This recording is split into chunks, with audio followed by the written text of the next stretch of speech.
This isn't a story I should tell, but I can't hold it inside anymore. Every time I try to bury it, it crawls back into my mind like a shadow I can't chase away. Maybe if I spill it here, if I let someone else carry a piece of it, I won't feel so heavy. Or maybe I'll regret even opening my mouth. If you've ever heard your mother cry when she thought no one was listening, you already know why this memory won't leave me. You already know the way it burns itself into you, not like a wound, but like a scar that never heals. When a stranger cries, you feel sympathy. When a friend cries, you ache. But when a mother cries, something inside of you breaks, and it never fixes itself again. The night it happened, I was 12. I wasn't supposed to be awake. I had gotten up because I was thirsty, stumbling through the dark hallway with a half-empty glass in my hand. The house was quiet, too quiet. And then I heard it. At first, I thought it was the television left on too late, some actor in a soap opera we weren't allowed to watch. But as I moved closer, the sound sharpened. Low, trembling, raw. My mother, crying. It wasn't the kind of crying you do when you stub your toe or watch a sad movie. It wasn't even the crying I'd seen at funerals. This was heavier, darker. Like every disappointment, every debt, every sleepless night had been trapped inside her chest, and that night it all poured out. I froze in the hallway. My heart beat so loud I was afraid she would hear it. I should have gone back to bed. That's what a good child would have done. Give her privacy. But curiosity is cruel, and I was just a kid, so I peeked through the crack in the kitchen door. She was sitting at the table in the dark, no lights, just the glow of the street lamp cutting lines across her face through the blinds. Her hands covered her eyes, her shoulders shaking. And I realized, for the first time, that my mother wasn't invincible. She wasn't the endless river of strength I thought she was. She was human, fragile, breakable. I wanted to walk in, to hug her, to ask what was wrong, but my throat locked up. Maybe I was afraid she'd be angry that I saw. Maybe I thought my words would make it worse. So I stood there in silence, watching her crumble. That's the memory I can't delete, the one that keeps me up at night, the one that sneaks into every dream. I told myself for years it was just about money, just about stress, just about exhaustion. But later, much later, I learned the truth. That her tears carried secrets, ones I should have never uncovered. Because years later, long after she was gone, I found those same tears echoed back at me in a place I never should have wandered. The deep web. I know how that sounds, like an exaggeration, a ghost story told for shock value. But I swear to you, it's not. There are places online where pain doesn't fade, places where grief is saved like files, where emotions are traded like currency, places where people or things watch. And the night I heard my mother cry, that night that should have been private, was there, documented, dated, waiting for me like a trap. The date on that file? The exact night I saw her in the kitchen, broken under the street lamp's glow. How could anyone have known? I'll tell you everything, piece by piece, but I want you to understand one thing before we go any further. Once you hear it all, you won't sleep the same again. You'll second-guess every sound in your house, every shadow in your room, every tear you've ever tried to hide. Because the truth is, someone's always watching. So here it is, my confession, the memory that split my life in half, before and after. The night I saw my mother's tears, and the night I realized those tears weren't just mine to remember. They belonged to something else, too. And if you stay until the end, you'll understand why no one should ever search for them. Back then, I thought tears were a weakness. I was wrong. When I was little, I believed strength had only one face. My father's. His silence, his long hours, the way he came home smelling of iron, dust, and sweat. He never complained. He never showed us pain. He just worked, day after day, until his hands became maps of scars and calluses. His skin cracked so badly in the winter that it bled when he tried to button his shirt. I'd see him wince just slightly as he tugged at his cuffs. But if he asked him if he was hurt, he'd only laugh, shake his head, and say, "A man's hands aren't supposed to be soft." I remember sitting beside him once, when I was maybe 8 or 9. He was fixing the old wooden chair in our kitchen, tightening the screws with a screwdriver that had lost its grip years ago. His knuckles were swollen, his nails blackened from work. I reached out and placed my tiny hand against his, and the difference startled me. His skin was rough, like sandpaper, while mine was soft and smooth. "Will my hands look like yours someday?" I asked him. He didn't look at me. He just kept turning the screwdriver, his jaw tight. "I hope not," he said. At the time, I didn't understand. I thought he meant he didn't want me to grow up, or maybe that he wanted better tools for me than a life of labor. But now I know what he really meant. He didn't want me to carry the weight he carried. He didn't want me to feel the same breaking. If my father carried the burden on his body, my mother carried it in her soul. She never said the words, but I could hear them in the way she sighed when she thought no one was listening. I could see it in the way her eyes lingered on the unpaid bills spread across the kitchen table, numbers scribbled and circled like secret codes. She tried to hide it, folding the papers quickly when I walked in, forcing a smile that never reached her eyes. But children notice more than we think.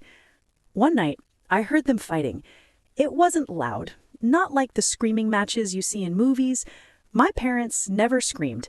Their fights were quieter, sharper, like knives cutting under the skin where no one else could see. I was lying in bed, staring at the ceiling, when their voices drifted through the thin walls. "We can't keep going like this," my mother whispered. "We'll manage," my father said. His voice was steady, but I could hear the weariness buried underneath. "How? Look at these bills. Look at our son's shoes. He needs new ones. You can't keep working yourself to death." Silence. Then the scrape of a chair, the slam of a cupboard. I buried my head under the blanket, wishing I could disappear. Later that night, I crept down the hall and saw my mother alone at the table, her face buried in her hands, her shoulders trembling. My father wasn't there. Maybe he had gone out to smoke. Maybe he was sitting in the dark, punishing himself in silence. But I saw her tears, and I hated them, not because they made her weak, but because they made me feel helpless. I thought tears meant defeat. I thought strength was the absence of tears like my father. I didn't know that her tears were just another form of endurance, another way of carrying the weight when it became too heavy for one person alone. When I was younger, I used to resent them for it. The silence of my father, the tears of my mother. Why couldn't they just be happy? Why couldn't they pretend better the way other parents seem to? I didn't realize then that pretending takes energy, and they had already given all of theirs to survival. I remember the day my mother pawned her necklace. It was a thin gold chain, nothing fancy, but it was hers. She had worn it for as long as I could remember, a gift from her mother. One afternoon, she came home without it. I noticed right away, because my eyes always went to it when she hugged me. It used to glint against her collarbone in the sunlight.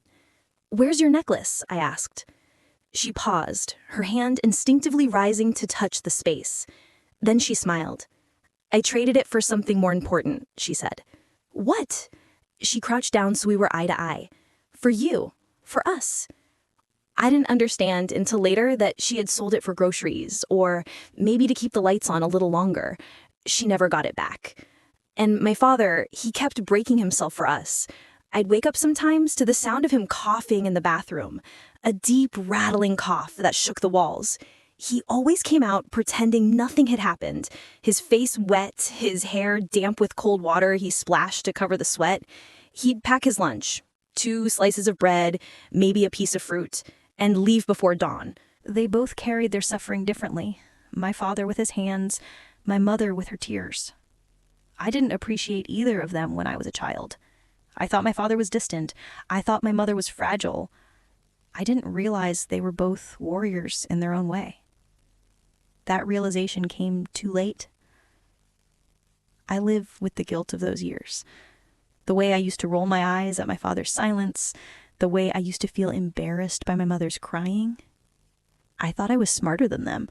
Thought I'd never live a life so small, so consumed by bills and exhaustion. I didn't understand that their sacrifices were the reason I had the luxury to dream at all. And when I finally did understand, when the truth hit me, it was long after they were gone.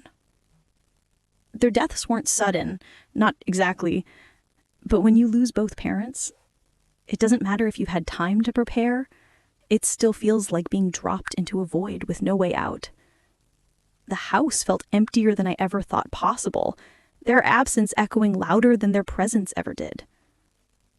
And yet, even in their absence, they haunted me. Through memories, through dreams, through a single sound I couldn't erase, my mother's tears. Because here's the part that chills me even now. Years later, when I stumbled into corners of the deep web I should have avoided, I found those same tears waiting for me. Recorded. Preserved. Stolen. The file didn't just show my mother crying. It showed the night, the table, the glow of the street lamp, exactly as I remembered it. And that's when I realized her tears hadn't only belonged to me. They belonged to something else too. Poverty has a way of making even the smallest things feel like performances. Our lives became a stage.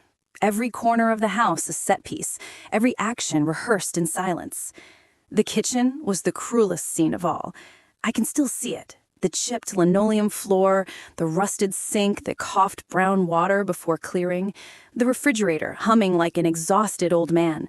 When you opened it, there was often little inside. Maybe a bottle of water, a half-eaten piece of bread, a tomato wrinkled from age. My mother would stand in front of that refrigerator for minutes at a time, her hand resting on the door, as if staring long enough might make food appear. I used to think it was magic when she placed a meal in front of me. Some strange alchemy only she understood. A few potatoes boiled in salted water, an egg stretched between two mouths, rice patted with broth so thin it was closer to water. Somehow, she made it taste like love. But I remember the nights when she only watched me eat. "Why don't you sit?" I would ask, pushing the plate toward her. "I'm not hungry," she'd reply, her voice soft, steady. But I saw her glance at the food, her lips pressing together. I was too young to know hunger the way she did. I ate, and she smiled, and my father came home late and pretended he had eaten already. That was their duet, one skipping meals, the other skipping truth. The stage wasn't only in the kitchen, it was in the small details of our survival. My mother pawning her jewelry, first the necklace, then the earrings, then the thin gold ring she had sworn never to take off. She told me once that jewelry was only metal, that memories lived in the heart, not in objects. I didn't argue, but I watched the way her hand lingered on her finger after the ring was gone, as if phantom weight still pressed against her skin. I remember one afternoon clearly. She held the empty jewelry box in her lap, her eyes fixed on it like it might still hold something precious. I sat across from her, swinging my legs.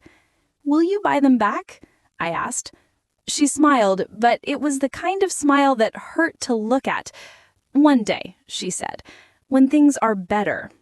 And I believed her, because children believe the words of their parents. I thought better was just around the corner, a hidden door waiting to be opened. But days became months, and better stayed out of reach. My father's stage was outside, far from the house. I only knew fragments of it. The way he limped through the door at night, the grease that clung to his shirt, the faint smell of smoke on his jacket. He never spoke of the work, not really. But sometimes, when he sat down heavily at the table, his hands trembling from exhaustion, my mother would whisper, "You can't keep doing this." And he would reply, "What else is there to do?" That was the script, the same lines night after night. She worried, he deflected. And somewhere between them, I sat, too young to understand the full weight, but old enough to feel the tension pressing down like an unseen ceiling. The stage expanded beyond our house. School was another scene, one where I learned how to hide poverty. Other children wore clean clothes, their shoes without holes, their lunches packed with snacks I only saw in advertisements. I learned to smile when they asked why I always ate plain bread, to laugh when they pointed out the patches on my pants. "Don't let them see you," my mother once said when I came home with red eyes. Never let them know how much it hurts. It sounded like something my father would say, but when she said it, it came from a different place. Not pride, but protection. She didn't want the world to consume me the way it was consuming them. Still, I noticed things children shouldn't notice. The way my father's shoes wore thin until his toes almost pressed through the leather. The way my mother's hands cracked from washing clothes in cold water. The way their eyes lingered on each other in the dark, speaking words they never said aloud. It wasn't just suffering, it was a sacrifice. Every meal I ate, every book I held, every moment of warmth I felt, it was bought with pieces of them. They burned themselves down to keep me alight. And yet, even as I tell you this, there's something else I must confess.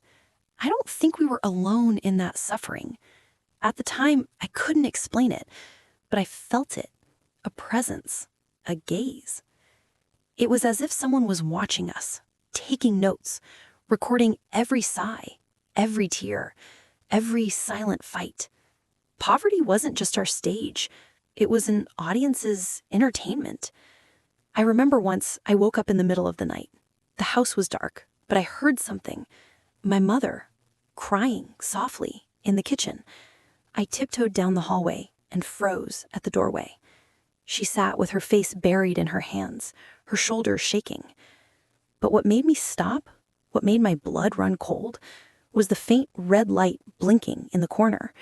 At first I thought it was the radio, or maybe some toy. But when I blinked, it was gone. Years later, when I found myself wandering too deep into places on the internet no one should go, I saw it again. That same red light, reflected in a video frame. My mother's tears, my father's silence, our kitchen table, all captured like we had been part of someone else's story all along. That was when I began to wonder, was our suffering really just ordinary? Or was it staged, curated, observed by something larger than us? Because if it were only poverty, why do I remember the feeling of eyes in the dark? Why do I remember whispers in the walls? Shadows that seemed to lean closer when my mother cried. And why, years later, did I find those same moments waiting for me online, like they had been stolen, stored, and replayed for an audience I never saw? I used to think poverty was just a condition, a cruel twist of fate. But the older I get, the more I wonder if it was something else, a script written before I was born, a performance played out for someone or something that needed to see us break. If that sounds paranoid, I understand. But stay with me, because the deeper I went, the more I realized her tears were never just hers, and his silence was never just silence. They belonged to something else, something watching. And once you realize you've been watched your whole life, you can never look back at the stage the same way again. If poverty was the stage, then the unseen burden was the script no one ever showed me. I thought our suffering was simple. No money, too many bills, empty shelves, and endless nights of exhaustion. But that was only the part I could see. The rest of it, the part they hid, that was the weight that really broke them. My father carried his burden in silence. He wore it like a shadow, one that followed him everywhere, even into his sleep. Sometimes I'd wake up in the middle of the night and hear him murmuring in his dreams, words I couldn't make out. I'd peek into their room and see him clutching his chest, his body tense, his breath uneven. My mother would place her hand on his arm, whispering something low to calm him. By the time morning came, he was back to himself, stoic, wordless, ready for another day. But it never left him.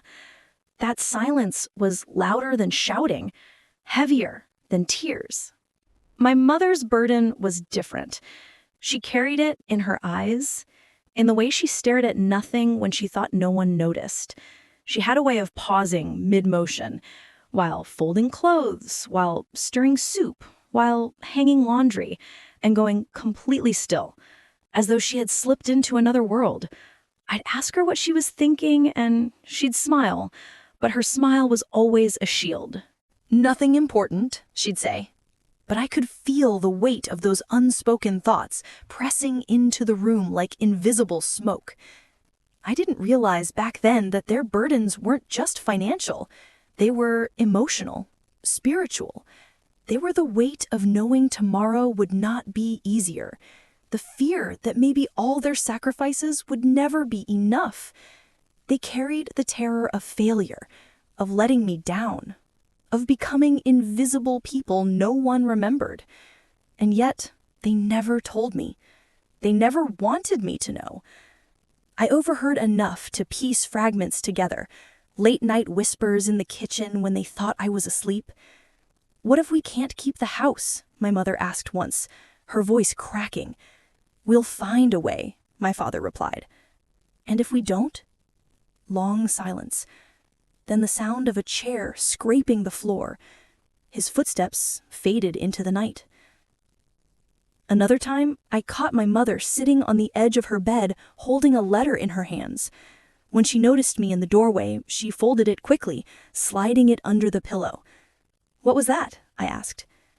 She smiled. "Just a note from an old friend." But her hands shook, and I knew it was no friend. It was something else. Another bill, another demand, another reminder of the walls closing in. The burden was invisible, but it seeped into everything. It turned laughter into silence, meals into rituals, mornings into battles. It made our home feel smaller than it was, like the walls were slowly pushing inward. "Nothing important," she'd say. But I could feel the weight of those unspoken thoughts pressing into the room like invisible smoke. I didn't realize back then that their burdens weren't just financial. They were emotional, spiritual. They were the weight of knowing tomorrow would not be easier. The fear that maybe all their sacrifices would never be enough. They carried the terror of failure, of letting me down, of becoming invisible people no one remembered. And yet, they never told me. They never wanted me to know. I overheard enough to piece fragments together, late-night whispers in the kitchen when they thought I was asleep. "What if we can't keep the house?" my mother asked once, her voice cracking. "We'll find a way," my father replied. "And if we don't?" Long silence. Then the sound of a chair scraping the floor. His footsteps faded into the night. Another time, I caught my mother sitting on the edge of her bed, holding a letter in her hands. When she noticed me in the doorway, she folded it quickly, sliding it under the pillow. "What was that?" I asked. She smiled. "Just a note from an old friend." But her hands shook, and I knew it was no friend. It was something else. Another bill, another demand, another reminder of the walls closing in. The burden was invisible, but it seeped into everything. It turned laughter into silence, meals into rituals, mornings into battles. It made our home feel smaller than it was, like the walls were slowly pushing inward. It happened on a night that should have been like any other. The air was heavy with summer heat, the kind that clings to your skin and makes even breathing feel like work. I was lying in bed, the window cracked open to let in the faint hum of crickets. My father had come home late again, and my mother was waiting for him in the kitchen. Their voices carried through the thin walls, not sharp this time, not angry, just tired. And then, without warning, the lights went out. Not just in our house, but across the whole street. 1 second, the glow of the lamp on my nightstand was there. The next, it was gone, replaced by a suffocating darkness. The hum of the refrigerator stopped. The ceiling fan stilled. Even the crickets outside seemed to hush, as if the world itself was holding its breath. I sat up, heart pounding, waiting for the usual sounds of neighbors fumbling with flashlights, generators sputtering to life, someone cursing the power company. But there was nothing, only silence. And then I heard it. A faint click, followed by a low hum. Not mechanical, not electrical, something else. It came from the kitchen where my parents were. I crept out of bed, the floorboards groaning beneath my weight, and pressed my ear to the doorframe. My mother's voice was trembling. "Did you hear that?" My father didn't answer right away. Then, in a low voice, he said, "Stay still." It happened on a night that should have been like any other. The air was heavy with summer heat, the kind that clings to your skin and makes even breathing feel like work. I was lying in bed, the window cracked open to let in the faint hum of crickets. My father had come home late again, and my mother was waiting for him in the kitchen. Their voices carried through the thin walls, not sharp this time, not angry, just tired. And then, without warning, the lights went out. Not just in our house, but across the whole street. 1 second, the glow of the lamp on my nightstand was there. The next, it was gone, replaced by a suffocating darkness. The hum of the refrigerator stopped. The ceiling fan stilled. Even the crickets outside seemed to hush, as if the world itself was holding its breath. I sat up, heart pounding, waiting for the usual sounds of neighbors fumbling with flashlights, generators sputtering to life, someone cursing the power company. But there was nothing, only silence. And then I heard it. A faint click, followed by a low hum. Not mechanical, not electrical, something else. It came from the kitchen where my parents were. I crept out of bed, the floorboards groaning beneath my weight, and pressed my ear to the doorframe. I pushed the door open a crack. The kitchen was bathed in shadows, the moonlight spilling in through the window. My parents were standing by the table, their faces pale, their bodies rigid. And in the corner of the room, where the wall met the ceiling, there was a glow. Red, faint, pulsing. The same glow I had seen before, under doors, in the cracks, when I thought I was imagining things. Now it was real, alive, painting the walls with its steady rhythm. "What is that?" my mother whispered. My father stepped forward, as if to shield her. "Don't look at it," he said. But I couldn't look away. The glow seemed to pulse in time with my heartbeat, drawing me in, daring me to stare longer. It wasn't a light. It was an eye, watching, recording, feeding. And then, as quickly as it appeared, it vanished. The kitchen plunged back into pure darkness, and I gasped so loudly my parents turned. "Go back to bed," my father said sharply. His tone was harsher than usual, but I could hear the fear underneath it. "I saw it too," I whispered. For a moment, none of us spoke. The silence was thicker than the dark. Then my mother's voice broke through, soft and shaking. "We can't keep living like this." My father didn't answer. He just pulled me close, his rough hands trembling against my back. I could feel his heartbeat pounding, faster than mine. That was the first time I realized my father was afraid of something he couldn't fight with his fists. The power didn't come back for hours. We sat in the dark, candles flickering weakly, shadows dancing on the walls. Every flicker felt like a signal, every shift of light like a message we weren't meant to understand. When the lights finally did return, it should have been a relief, but instead it felt like a warning, like whoever or whatever had been watching us was letting us know it could take the light away whenever it wanted. After that night, things changed in our house. My father grew quieter, if that was even possible. He stopped fixing things around the house, stopped whistling on the rare mornings he had energy left. He started checking the windows before bed, double-locking the doors, staring into corners like he expected something to move. My mother cried more often, but never in front of him. I would find her in the laundry room, pressing a towel to her face to muffle the sound. When she caught me watching, she'd shake her head, her eyes pleading with me not to ask. And me? I started to feel it everywhere. The weight of that unseen gaze. The red glow even when it wasn't there. At school, I'd catch myself staring at the ceiling tiles, wondering if something was behind them. On the street, I felt eyes following me, though no one was there when I turned. It wasn't just poverty anymore. It wasn't just exhaustion or hunger. It was something bigger, something darker, pressing against the edges of our lives. I told myself I was imagining it, that kids see monsters in the dark because that's what kids do. But deep down, I knew better. And my parents knew too. They just refused to speak it aloud, as if silence might keep it at bay. But silence doesn't stop what's already watching. The night the lights went out was only the beginning. It was the first time I saw the glow for what it really was. And it wouldn't be the last. Years later, when I stumbled across the deep web, I found the videos that should never have existed. I saw it again, that same red glow in the corner of the frame, steady, pulsing, feeding. It wasn't just in our house. It wasn't just us.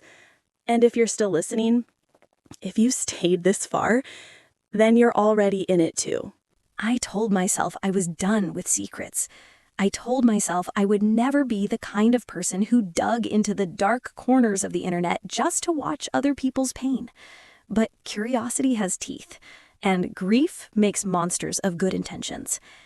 Years after my parents were gone, when grief had settled into the bones of me, and the house finally felt like my own in the worst possible way, I started looking for anything that reminded me of them.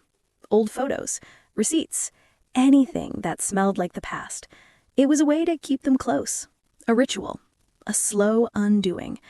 That's how I found the link. A half-forgotten bookmark at the bottom of a folder labeled Weird.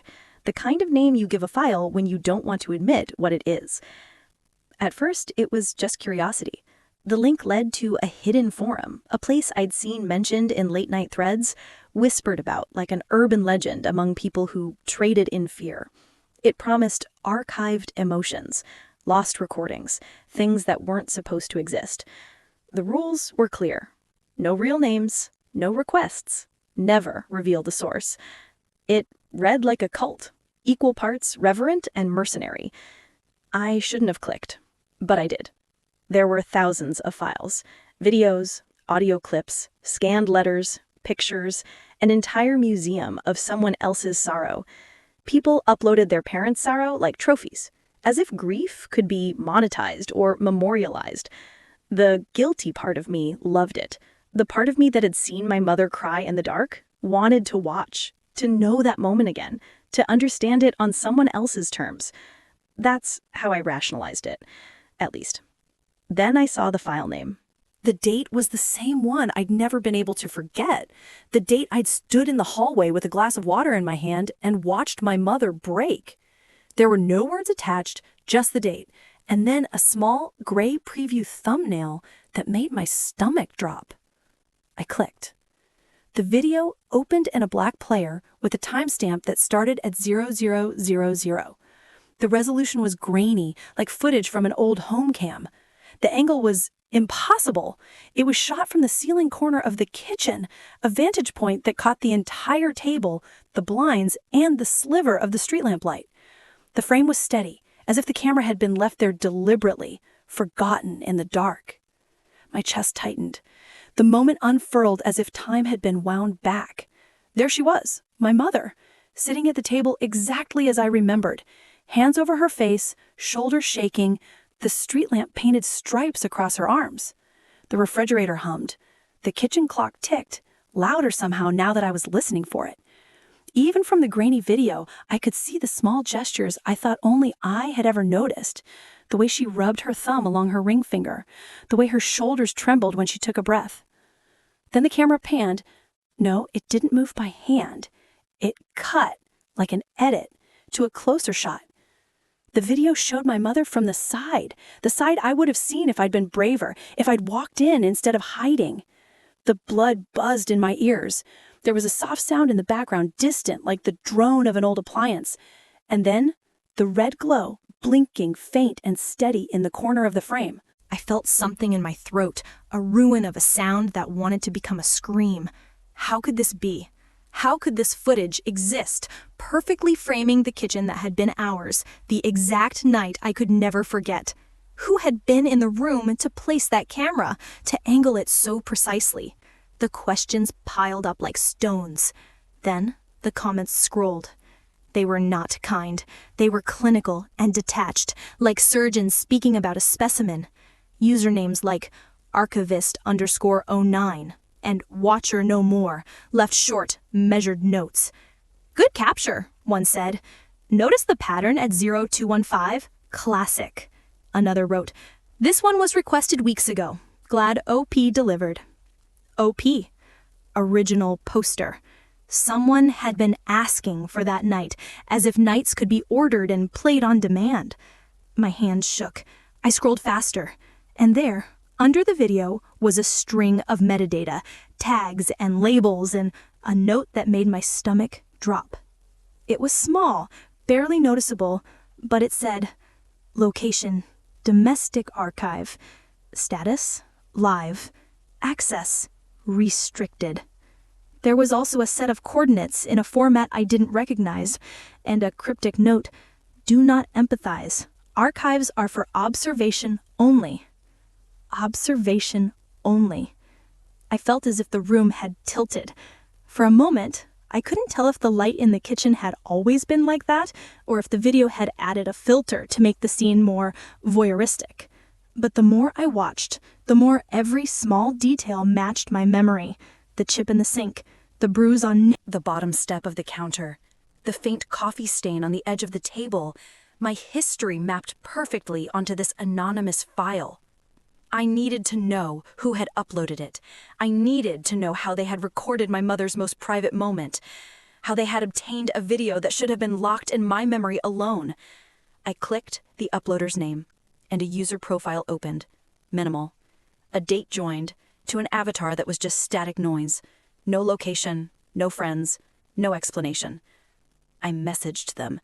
I told myself the message would be harmless. Who recorded this? I typed, fingers going numb. Why did you upload it? Where did you get it? The reply was not immediate, which was a mercy. When it did come, it was laconic and precise. Archives collect. We do not record. We only catalog. Who recorded it? I pressed. This is my house. This is my mother. A 3-dot typing indicator blinked, then disappeared. The response came. Noted. Noted. The coldness of that single word lodged in me. They had seen me as nothing more than a tag, another piece to be filed. I wanted to rage, to delete the video, to demand its source. But the forum's rules were ironclad. Report content, and you'd be banned. Ask for sources, and you'd get a red flag. The community ran on secrecy and on the fetishization of pain. They worshipped privacy by violating it. I kept watching. Each replay felt like a small act of desecration. I paused at random points, examined the edges of the frame for any sign of who might have placed the camera. The angle was too neat, too professional for an amateur. Whoever had filmed it knew how to frame a shot, how to make you feel like an intruder in someone else's grief. And then I saw something else. Someone else's shadow crossing the lower corner of the frame, not part of the scene, not part of the family that had lived there. For a fraction of a second, a figure moved past the doorway, just where the hall met the kitchen. It was quick, almost nothing, but it was there. A hand, a shoulder, an outline. My breath left me. I hadn't told anyone about the hallway. My memory had never included that particular shadow because I'd never seen it then. It was as if the video had added a layer of truth I didn't possess. Was it an edit? Was it a forgery? Or had someone really been there that night, watching my mother, cataloging her sorrow as if it were an item on a shelf? I scoured the comments for clues. Someone had pointed out the figure at 0312. Ghost in background? They'd joked. Another had written, observer caught on tape. Classic. Classic. The language was sterile, as if pain were a genre, a trope, something to be consumed and critiqued. It felt obscene. I started to feel sick. I closed the browser and told myself I was done. I told myself I would forget about it. But the video burrowed into me like a splinter. I dreamed the kitchen that night, over and over, each replay adding a new detail I hadn't noticed before, the faint reflection in the window, the way the blinds moved as if in a breeze that wasn't there, the small metallic clink at 0207 that sounded like keys. I became obsessed. I pulled up the folder again and again, replaying the moment, listing differences between my memory and the footage, trying to prove it was fake. Sometimes I convinced myself it was. Other times, the proof lined up with my bones, with the ache of memory lodged inside me. Eventually, I found a thread, an old conversation buried deeper in the forum where someone had asked about domestic archives. A user with a handle like archivist_09 wrote, "We source from collectors. Some are willing to trade originals for access. Some items are donated. Some disappearances are negotiated." The ellipsis sat there like an invitation. Disappeared. Negotiated. I read that line until the words blurred, and in that blurring, the worst-case scenarios slid into clarity. What if my parents were not only victims of poverty, but of something that wanted them to be observed? What if the videos were not mere recordings, but part of a market, somebody profiting off their suffering? What if someone had been in our home, uninvited, cataloging moments like mine for reasons I couldn't yet imagine? I messaged more users, followed more threads, and slowly a map formed. But it was a map of whispers and half-truths, a network of collectors, a few mentions of field agents and domestic sourcing. A lot of talk about preservation. It always came back to the idea that emotions could be archived, preserved, traded. I should have stopped there. I should have closed the browser, deleted my account, and locked away the house that the video had opened inside my mind. But the more I learned, the more I needed to know. Every answer led to 3 more questions. Every revelation felt like a filament pulling me deeper into a web I couldn't see. My nights changed. I stopped sleeping through the hours, sitting instead with the glow of the monitor, watching the frames until my eyes burned. The forum became a ritual, an altar of forbidden things I both worshipped and despised. New comments appeared as if summoned. Some were mundane, analysis of lighting, frame rates, compression artifacts, but every so often, a line would pierce through the technical talk. "We remember them," one user wrote cryptically. Another, "Keep watching. They like company." I started receiving private messages. At first, they were automated invites to subscribe to related threads. But then one night, while the rain tapped against my window, a direct message arrived from a user I didn't recognize.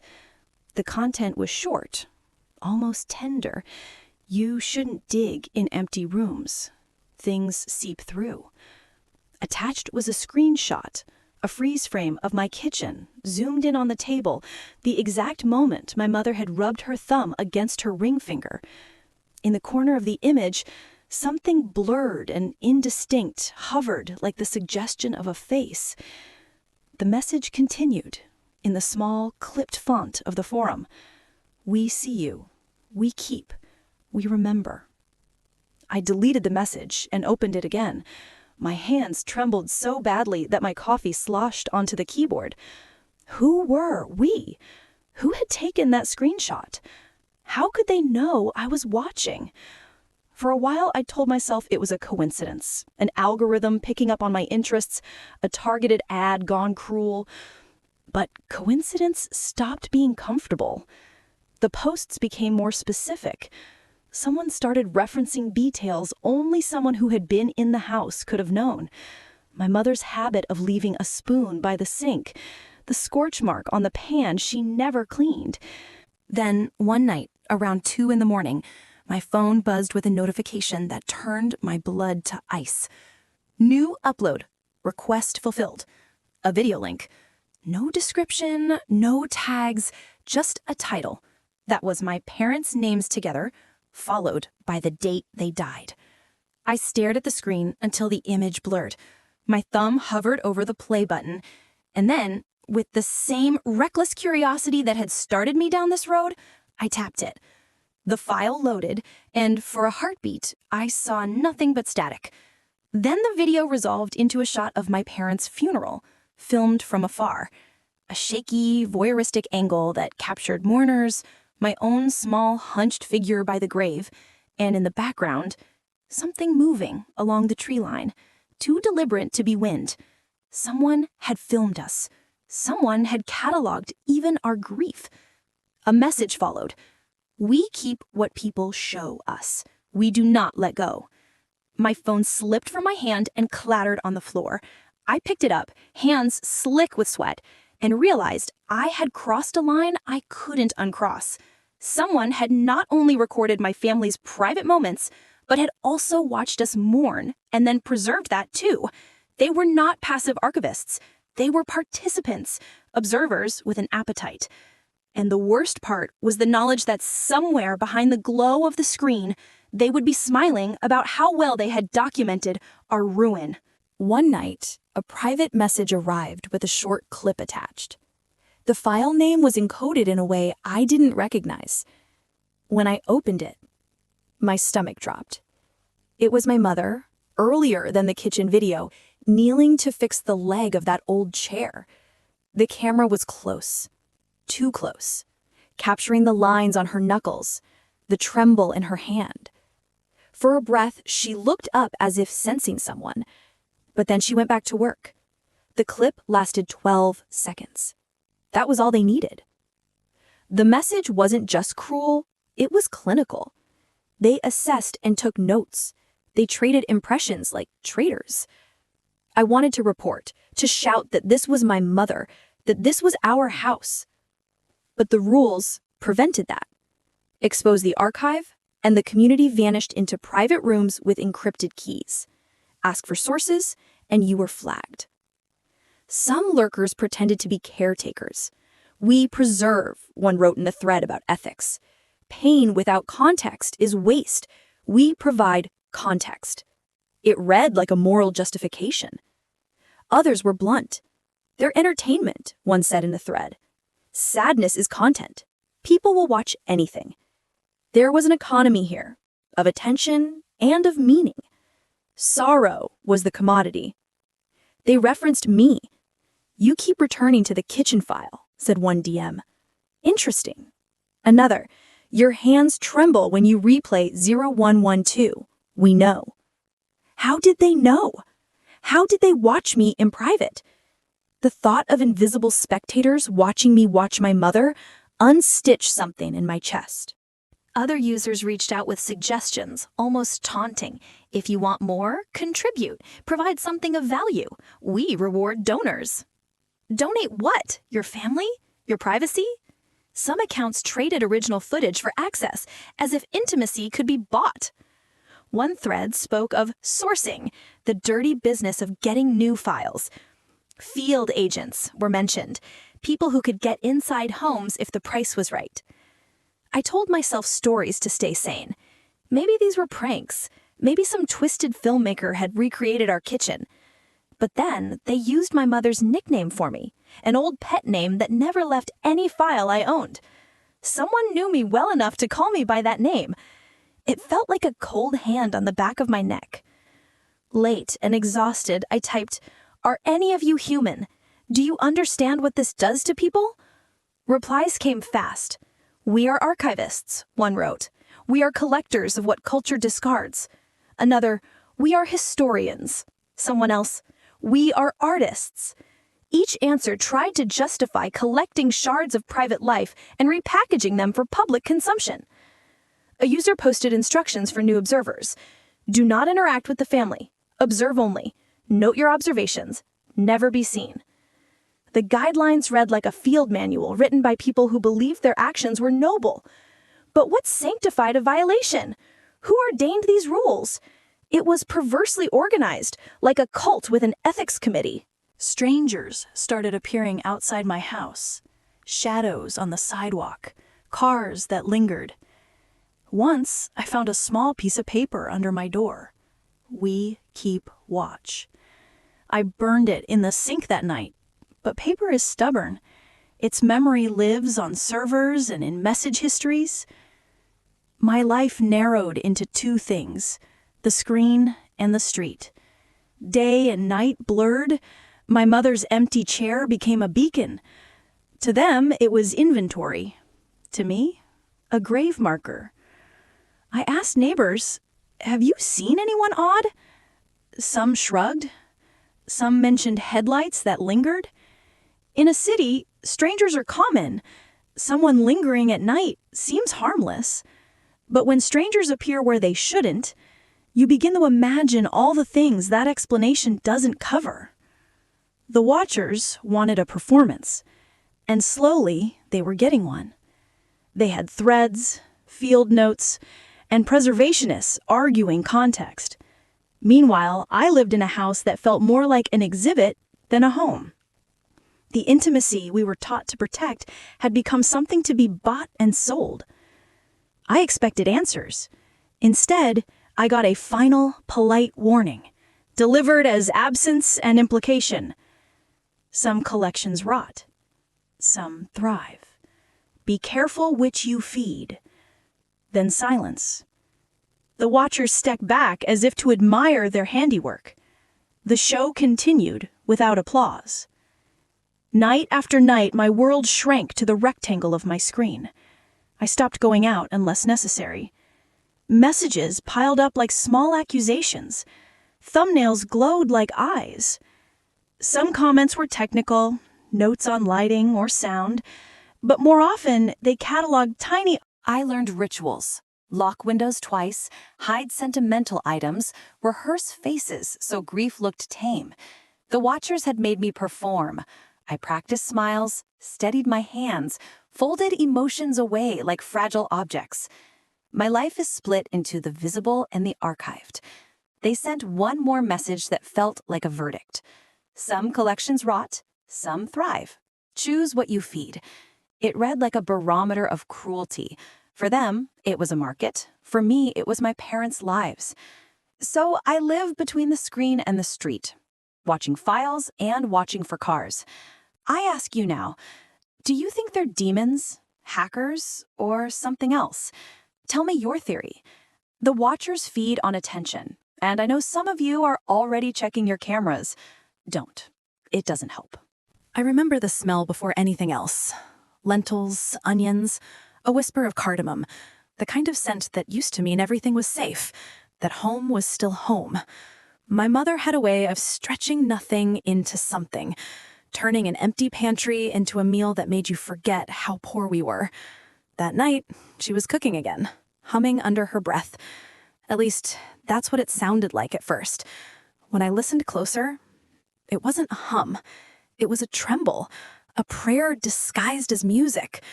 She moved slowly, too slowly. Her hands shook when she reached for the ladle, and when she thought I wasn't watching, she pressed her palm against her chest as if to steady her heart. Still, when she turned and saw me standing in the doorway, she smiled. That smile, thin, fragile but determined, felt like sunlight fighting through storm clouds. I didn't understand then. I thought she was just being strong, the way mothers always are. Now I know better. Now I know what it cost her. The kitchen table was set with care, though we had nothing to spare. One cracked plate, 2 mismatched spoons, bread that looked more like air than flour. My father came in late, shoulders heavy, his hands raw and stained from the work that never seemed to end. He sat without speaking. My mother placed food in front of him like it was a feast, like she hadn't skipped her own portion to make sure we had enough. "Eat," she said softly, as though the word could erase the truth. My father didn't mate her eyes. He just ate. I did too young to see the sacrifice right in front of me. I didn't notice that she only lifted her spoon once, pretending to taste, and then setting it down again, as if satisfied by the idea of food rather than the food itself. She smiled through the whole meal, not because she was happy, but because she wanted us to believe she was. I realize now that it was her last performance, the final act of a mother's endless play of protection. And then it happened. My phone buzzed in my pocket. I shouldn't have checked it at the table, but I did. A notification from that site. The forum, the archive, a new upload. My breath caught when I saw the title, Domestic Kitchen Meal. The timestamp matched that very moment. My skin went cold.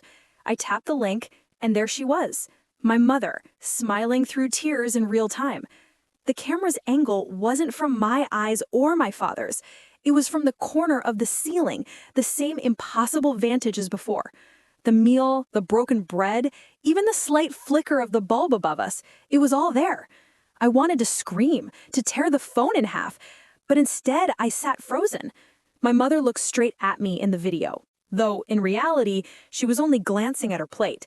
It felt like she knew, like she was aware of the watchers, aware of the recording, aware of the theft of her final act of love. She smiled wider, tears pooling in her eyes, as though daring whoever was on the other side of the camera to witness her dignity. And I failed her. I looked away. I couldn't stand to see her like that, caught between love and despair, performing happiness for an audience she never asked for. The forum comments appeared live. Beautiful capture, one wrote. Note the restraint at 0742. Another added, rare smile through hunger. Archive worthy. They were dissecting her pain while I sat 3 feet away, too scared to shut it down, too guilty to admit I was watching. When I glanced back at her in real life, she caught me staring. She tilted her head, gave me that soft, fragile smile one more time, as if to say, don't worry, I'm fine. But I could see the truth now. I could see how hollow her cheeks had become, how her hands trembled when she reached for her glass of water. That was the last time I saw her smile alive. I didn't know it then, but I felt it. A weight in my chest that told me something irreversible was happening. That night, the watchers weren't just observing. They were preserving, and I was complicit. Because while she tried to protect us with that final smile, I was staring at a screen, letting strangers steal her last moment of grace. All right, so gather round close. This one's a bit spooky. It was last summer, just over that ridge, a group just like us, They heard it first, a scraping sound. Slow, real slow, from deep in the trees. And then, the whispering started. Couldn't make out words, just sibilance. Like one of them pointed his flashlight out there towards the sound. Nothing, just blackness.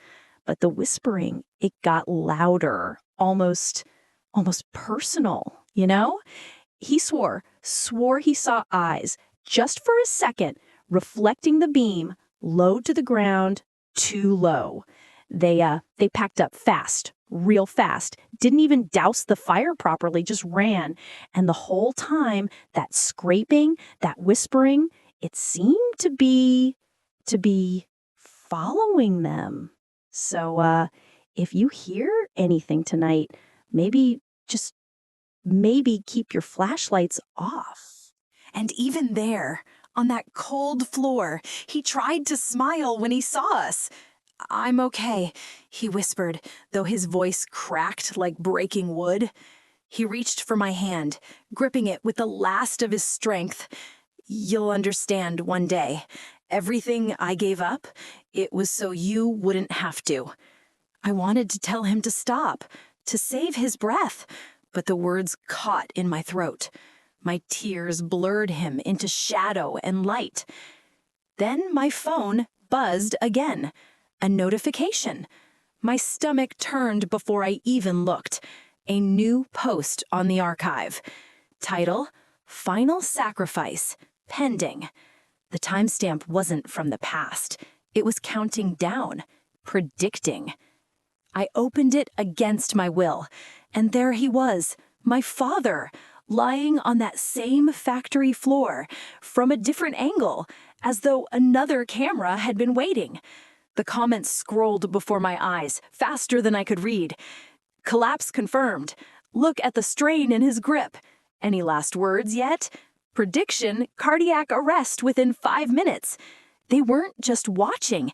They were anticipating, narrating his death like gamblers at a racetrack.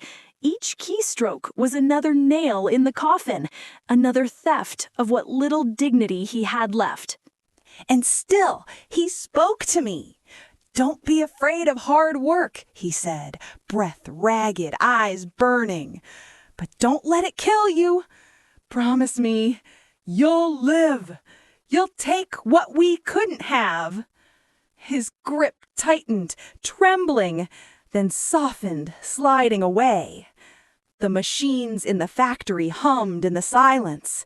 My mother knelt beside him, whispering prayers between sobs.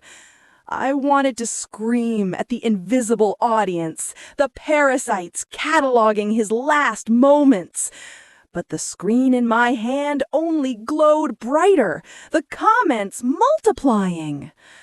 And then the feed stopped, frozen on the frame of my father's face, lips parted as if caught between breath and silence. Underneath, a final line appeared. Archive complete. That was the last thing they ever let me have of him. His sacrifice stolen and displayed. His last words, mine to carry, but not mine alone. And the cruelest part? They were right. He had given everything so I could stand here now. Success tomorrow, they called it. But at what cost? That night, I buried my face in his rough, calloused hands one last time, and I realized he hadn't been indestructible at all. He had been human, and humans break. They say grief comes in waves, but for me, it came like an avalanche. Sudden, crushing, unstoppable. My mother went first. Her body couldn't keep fighting the war she waged in silence. I found her in the kitchen, slumped over the table where she had been writing numbers, trying to balance bills that never balanced. Her pen had rolled to the floor. Her last meal still simmered weakly on the stove, untouched. She had been smiling the night before, forcing brightness into her voice, as if she could disguise the cracks forming inside her. But smiles can't hold back death. 2 days later, it was my father. His collapse at the factory had only been the beginning. His heart never recovered, though he tried to convince everyone otherwise.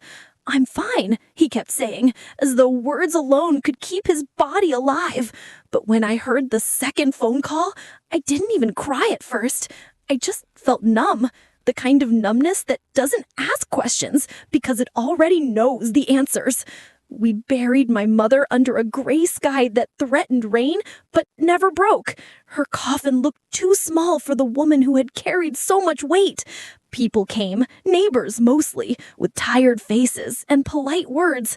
I stood there, trying to feel the ground beneath me, wondering if she was finally free, or if freedom meant something crueler. At the edge of the cemetery, I noticed them. Figures I didn't recognize, standing too still, their phones raised. They weren't part of us. They weren't grieving. They were recording, documenting, as though even in death, my mother belonged to the archive more than to me.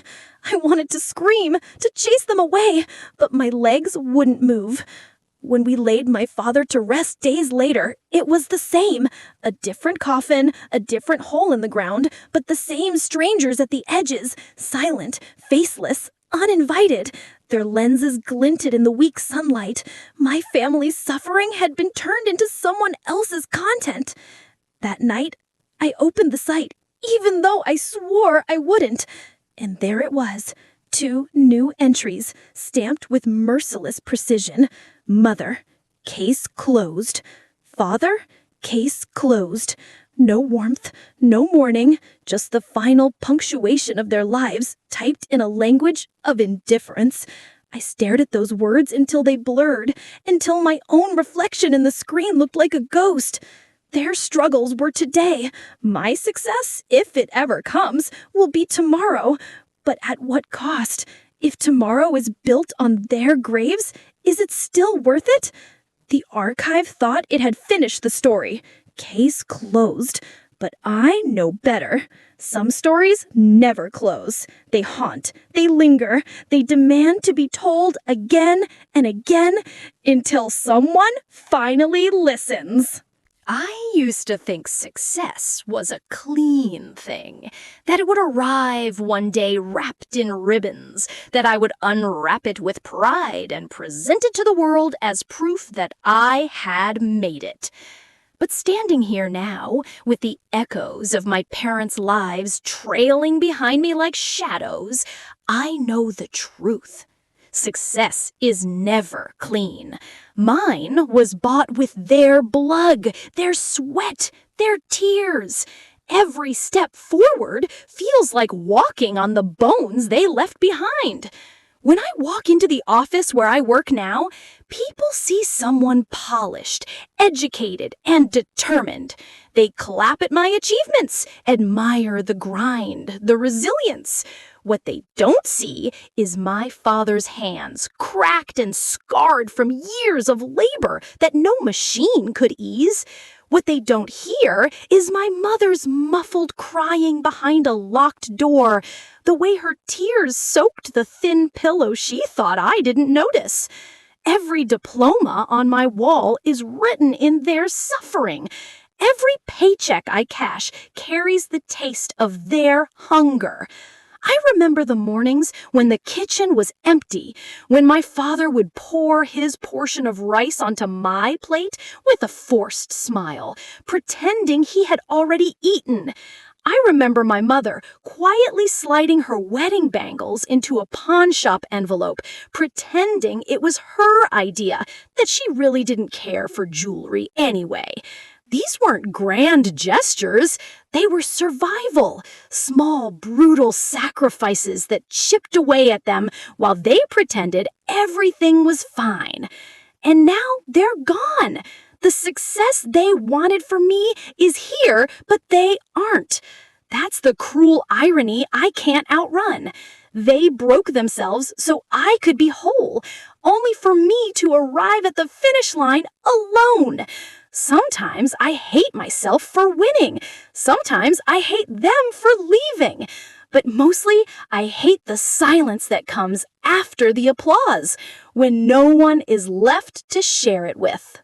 If you're listening, if you still have a mother or father who bends for you, who bleeds in ways you might not notice, don't wait.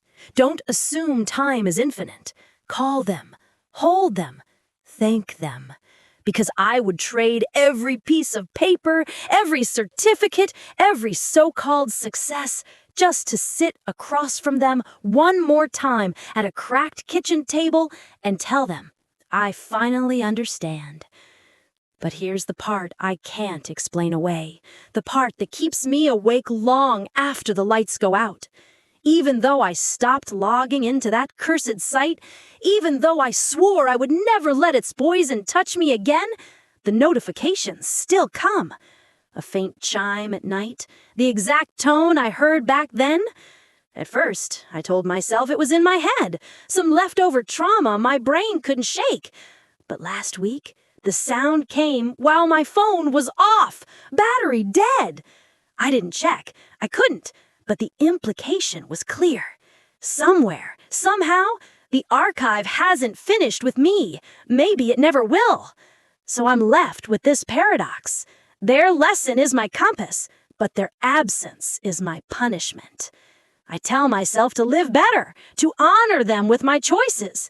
But at the same time, I live with the constant dread that their story isn't really over, that their suffering, and maybe mine, is still being watched, cataloged, consumed. If you've stayed with me this far, maybe you feel it too. That chill at the back of your neck, that suspicion that eyes are on you when no one's in the room. Maybe that's the real curse of hearing your mother cry or watching your father fall. Once you know how fragile love is, you can't unknow it. You can't ever believe in safety again. Their struggles were today. My success is tomorrow, but the cost? I'm still paying it one notification at a time. And maybe by listening to this, so are you. If you're listening, if you still have a mother or father who bends for you, who bleeds in ways you might not notice, don't wait. Don't assume time is infinite. Call them, hold them, thank them. because I would trade every piece of paper, every certificate, every so-called success just to sit across from them one more time at a cracked kitchen table and tell them, I finally understand. But here's the part I can't explain away, the part that keeps me awake long after the lights go out. Even though I stopped logging into that cursed site, even though I swore I would never let its poison touch me again, the notifications still come. A faint chime at night, the exact tone I heard back then. At first, I told myself it was in my head, some leftover trauma my brain couldn't shake. But last week, the sound came while my phone was off, battery dead. I didn't check. I couldn't. But the implication was clear. Somewhere, somehow, the archive hasn't finished with me. Maybe it never will. So I'm left with this paradox. Their lesson is my compass, but their absence is my punishment. I tell myself to live better, to honor them with my choices. But at the same time, I live with the constant dread that their story isn't really over, that their suffering, and maybe mine, is still being watched, cataloged, consumed. If you've stayed with me this far, maybe you feel it too. That chill at the back of your neck, that suspicion that eyes are on you when no one's in the room. Maybe that's the real curse of hearing your mother cry or watching your father fall. Once you know how fragile love is, you can't unknow it. You can't ever believe in safety again. Their struggles were today. My success is tomorrow. But the cost? I'm still paying it one notification at a time. And maybe by listening to this, so are you. If you're still here, if you followed me through every shadow of this story, then I have to ask you something. And don't answer too quickly. Think about it. Let it weigh on you the way it weighs on me. If you had the chance to preserve your parents forever, not their smiles, not their victories, but their tears, would you do it? Would you upload every sob, every crack in their voice, every hidden night of suffering just to make sure the world never forgets them? Or would that be a second kind of death, a cruelty disguised as remembrance? I used to think memories were enough, that the sound of my mother's laugh or the rough strength in my father's hands could live inside me, and that would be their immortality. But memories fade. They rot at the edges. Sometimes I close my eyes and try to see her face clearly, and all I get is static, as if even my mind is being overwritten. That's what the archive promised. Permanence, a forever kind of remembering. But permanence is a curse when what's preserved is pain. And now, no matter how hard I try to move forward, no matter how far I run, I can't escape the truth. I didn't just inherit their lessons, I inherited their ghosts. So tell me, in the comments, in your theories, in the silence of your own room, what would you choose? If you knew that uploading your parents' tears meant strangers would watch them, analyze them, maybe even mock them, but it also meant those tears would never be erased, would you press the button? Because I didn't get a choice. The choice was made for me. And now, every night, the question isn't if their story will haunt me, it's who else it will reach. Maybe you, right now. This is the memory I can't delete. No matter how many times I try to shut it down, burn it out, bury it beneath newer, happier ones, it resurfaces. It always resurfaces. And maybe now it's yours too.